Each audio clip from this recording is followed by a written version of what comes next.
Hello and welcome to the 17th episode of Project Studio Tea Break. I am Mike Senior and I am here with a sock puppet of John Whitten. Hello, Tea Breakers. You say it's indistinguishable from the real thing. Now, the reason why the real, though scarcely distinguishable John Whitten isn't here to provide his wit and wisdom for our podcast this month is because this month's episode is practically a facepalm special. We lead with facepalm because I had intended to record an episode of Tea Break while on the road going around visiting my Cambridge MT patrons, but I managed on my final studio visit to trip over the power cable of my little netbook that I've had for the last 7 years, and it fell on the floor and completely trashed the hard drive.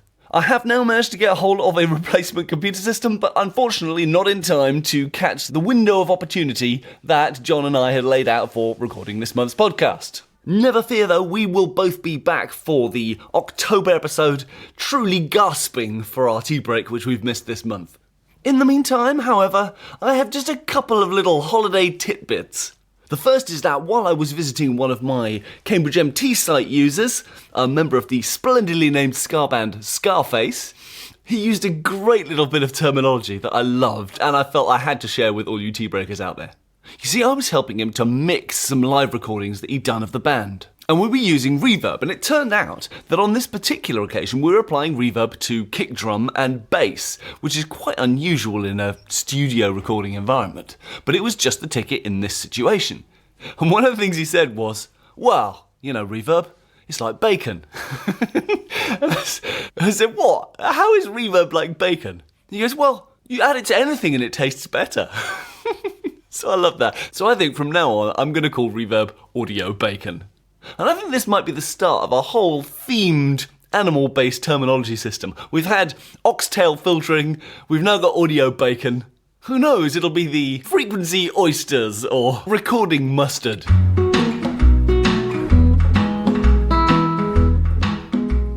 And as a second bit of holiday fun, I think it is time that we test the listening skills of all you tea breakers. So I'm challenging you to our special Spot the Toast Foley quiz.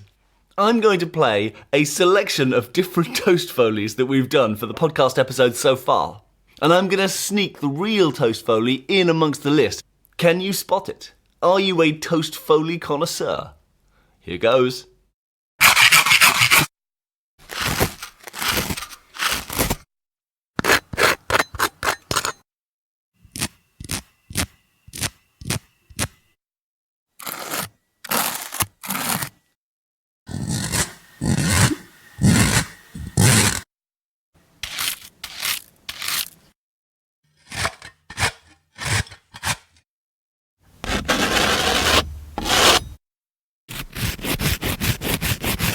Now, if you'd like to know the answer to the quiz, then head over to www.projectstudioteabreak.com and sign up for the mailing list, and you will be mailed with the full details of which bit of Toast Foley was which, as well as all the web links for our previous episode if you hadn't had a chance to catch up on those. Of course, you can also still follow us on Facebook at PSTB Books or on Twitter at PSTB Tweets. And despite the massive facepalmage of this month's main episode, there are still weekly extras going up on our Patreon feed, including our discussion of pretend internet connections and why we are currently retreating to our basements.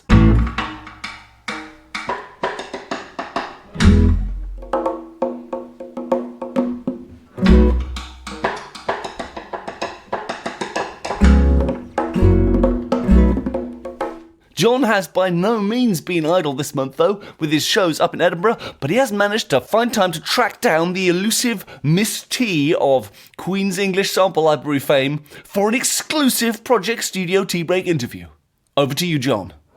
Welcome everybody to a section which is a first on a few levels for Project Studio Tea Break. This is our first ever interview segment, and it's an interview with a sample library.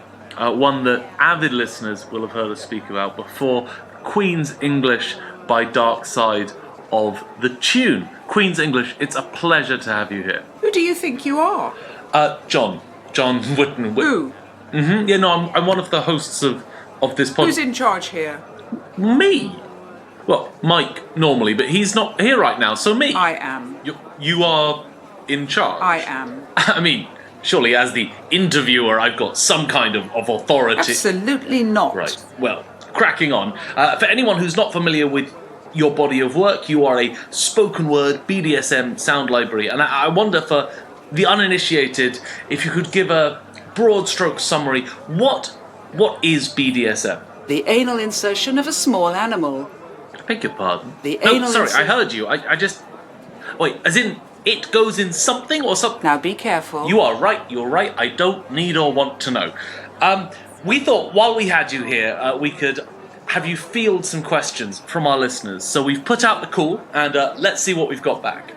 Brenda from Quebec writes in to say, I'm making a Sunday roast this weekend for some family and friends, but I've only managed to get hold of pork shank. Do you think that's going to be too tough for a roast? And any advice on vegetables or trimming? That must be the most ridiculous question I have ever been asked in my entire career. I'll be honest, it's kind of up there for me as well. It's not really our wheelhouse as a music podcast. Cooked by the right method, tough cut can become tender. Right then. So just Google pork cooking methods. Place pork, fat side up, in a shallow roasting pan. Or do that. That sounds great as well. So Fresh meats, to be at their best, should be used within 2 to 3 days. You know what? I may have misjudged you. You are clearly a dab hand in the kitchen. So let's get on to the sides. How do you get vegetables with that crisp, fresh bite to them? I am most certainly not a broccoli inspector. Well, no, you're a collection of bossy audio clips. What did you say? Spoken word BDSM sample library. Who's Mama's little piggy? Well, I'm not, certainly. So, back to the question, what would you recommend as an ideal side for roast pork? Cut frankfurters into 1-inch slices. Okay, any favourite gravy recipes? Whipped cream, mud, shaving Sorry. foam, custard, Did you say mud? baked beans, pudding, chocolate sauce. Are these all in the peanut same butter, pot? Mm-hmm. Japanese-style lotion, paint, oil, Paint? or gunge or slime. What kind of gravy is this? Disgusting. Well, there at least we can probably agree. Now you are going to do everything I say, aren't you? Well, I'm going to leave that between Barbara and the professional physicians I really hope she consults before following your particular recipe. Bitch, please. Well, that just seems rude. For myself, when it comes to pork, I have this Chilean spice rub that It is not Chilean. It is Chilean. Would you say Mexican? I mean, probably not. Look, I'm sorry, I do appreciate you being here, but I understood that you were some sort of 50 Shades... Never use that word in my presence. Some sort of BDSM spoken word sample library, where all I'm getting here is cooking tips and corrections on my pronunciation of Latin American nationalities. You want it harder, do you? I don't know about want, I just thought it was more likely that we would wind up talking about... Salad tossing. No! Oh, wait, maybe. Is that a sex thing? You're And disgusting. you are deeply confusing. I'm afraid that's all the time we have for today. I'd like to thank the Queen's English for giving me this Frosty moustache. interview. And back to you in the studio, Mike.